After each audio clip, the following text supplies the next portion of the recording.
If you're familiar with the UK market, then you'll understand when an email from a potential employer starts with "unfortunately."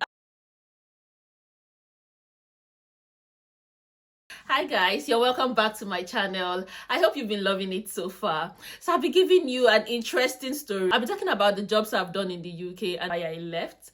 I came into the UK in September of 2021, and during the 10 days quarantine to the UK, you'd have to stay indoors for 10 days. We did that at our studio apartment, and I started applying for jobs. I used to be a financial accountant back in Nigeria, so I was searching for finance related jobs. If you're familiar with the UK market, then you'll understand when an email from a potential employer starts with "unfortunately." We all hate that word. I got plenty of such emails and was discouraged. As humans, you're meant to be discouraged when you get such emails.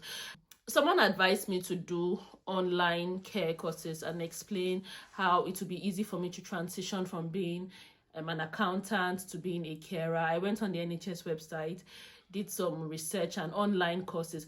It took me about a few days, plenty hours, but let me call it a few days to complete. And it landed me my first job in the UK. My first job in the UK was through an agency. The owner of the agency was kind when I spoke to him. He's actually a chartered accountant and an immigrant as well. And so he could relate to how it would be a struggle for an immigrant, especially one that is stranded without a job, coming to the UK the first time. He provided me with his email address, said I could forward the care certifications to him and other information he would use for my DBS checks, just to be sure he wasn't hiring a criminal. Days later, I got a call from him, and he asked me to resume at one care home for shadow shift. It's more like starting a new job or learning from other workers while doing the actual job. It was my first time working a 12-hour shift from 8 a.m. to 8 p.m. On my way to the care home, I got lost. I stopped at the wrong bus stop. I panicked and I called my husband to come to rescue. By the way, I'm a lover girl. I run to my husband at the slightest convenience of my life. So I digress anyway. Obviously, he couldn't help because he didn't know exactly where I was, and myself, I didn't know where I was. I couldn't describe the place to him. He just advised me to call the manager and, explain what's happening. The manager then asked me to share my live location to him, which I did via WhatsApp. Thankfully, it worked. He came to meet me there, drove me to the care home himself. The place where I was stranded was not really far from the bus stop where I stopped. Then my first day at work was the longest day of my life, like literally speaking.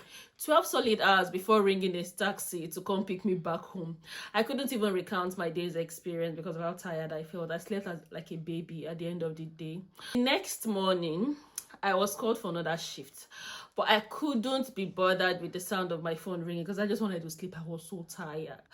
When I woke up, I returned the call and apologized for not picking up. The manager was understanding. He offered me another shift, but this would be a night shift.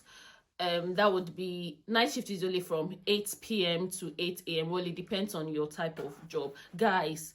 At the end of that shift, I got the clarity I needed. Care work was not my calling at all because my back ached. Some residents were not nice. They were rude. The work hours was too long and overwhelming.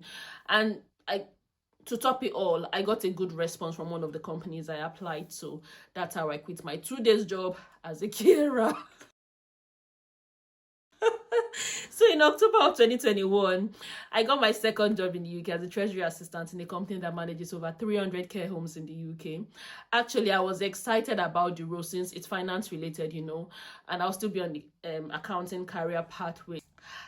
I got different culture shock working there. I was the only African working in treasury, which is a sub-team of management. The work itself was interesting, but you will need to adjust your personality to fit in the role. For example, when going for a cup of tea, it's only polite to ask the rest of the team if anyone wants a cup as well. And when they're going for lunch, you're invited. You either go with them or give a very good excuse not to go. And but if you say no, they'll just smack it. You said no. And when you walk past somebody in the building, you just have to smile and nod.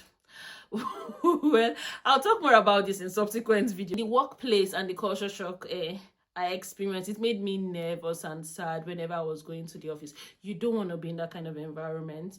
I felt like everybody was judging me because of my look. Obviously, I'm African, so I'm black.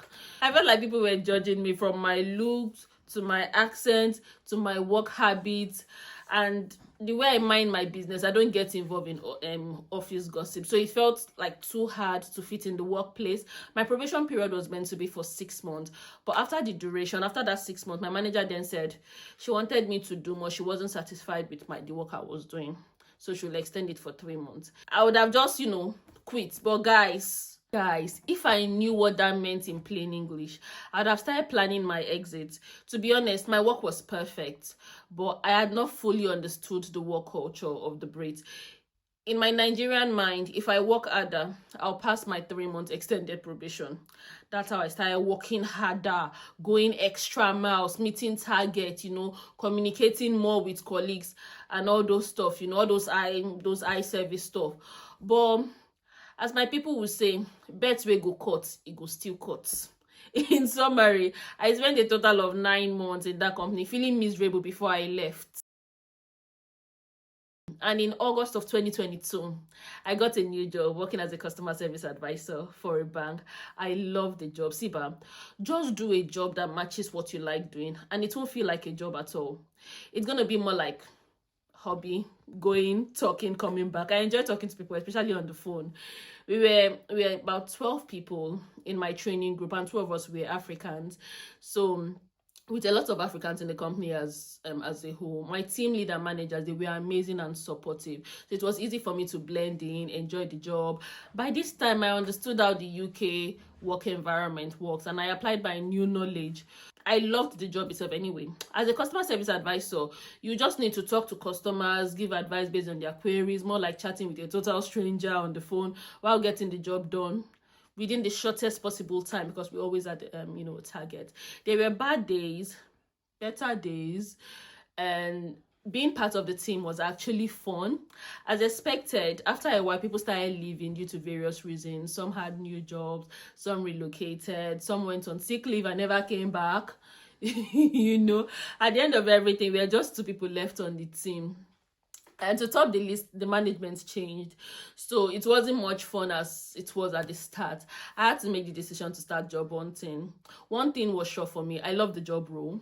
I was great at it and would look for similar jobs if I was quitting. So in September of 2023, I got a new job as a customer service advisor, but this time around in an insurance company. Currently, I'm working there, and it's been a pleasure working there, to be honest. In total, I've worked 4 jobs in the UK. The lesson to be learned from all this is prioritize your happiness. If it doesn't make you happy, then it's not worth it. Just move on. Yeah, this is the end of my storytelling for today. Please subscribe to my channel to get more personal stories like this. I'll see you in my next video. Bye.